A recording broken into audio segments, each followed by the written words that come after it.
आपण देखुचंती विनायक न्यूज।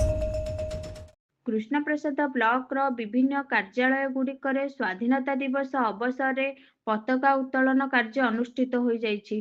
पुरी जिला कृष्णप्रसाद ब्लॉक अंतर्गत पारिकुद सरस्वती शिशु विद्या मंदिर में 79तम स्वाधीनता दिवसर पताका उत्तोलन मुख्य अतिथि डॉक्टर अमीय कुमार प्रधान, विशिष्ट अतिथि उपदेष्टा प्राक्तन अध्यक्ष श्री नीलकंठ त्रिपाठी, प्रतिष्ठाता लखन प्रधान, सभानेत्री श्रीमती बबिता सिंह, उपसभापति विजय कुमार स्वाई, संपादक खुकुन दनसेना, कोषाध्यक्ष अशोक प्रधान, अतिथि प्रदीप बेहेरा, सुनती बेहेरा, गीतांजलि बेहेरा गहण में प्रधान आचार्य श्री राजकिशोर दास उत्सव परिचालना करथिले।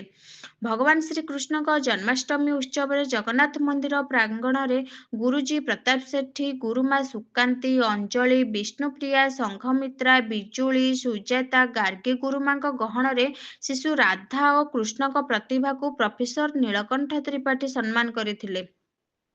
मालुद्रे निखिल उत्कल पाइक संघ पक्षर स्वाधीनता दिवस प्राक्तन शिक्षक केदारनाथ दास पौरोहित्य बेस आडंबर सहकारे पालन हो जाइछि। उक्त उत्सव में सभापति रवींद्रनाथ दास पताका उत्तोलन करथिबा बेले निखिल उत्कल पाइक संघर अन्य कर्मकर्ता मध्य वरिष्ठ सदस्य ब्रजकिशोर गौड़, शरद चंद्र बारिक, निर्मल रणसिंह समेत कमिटर समस्त सदस्य उपस्थित थिले। एसहित कृष्णप्रसाद गढ़ इपिंग साहि माँ कालीपूजा कमिटी और माँ दुर्गा देवी प्रगति संसद आनुकूल्य स्वाधीनता दिवस पालन हो जाइछि।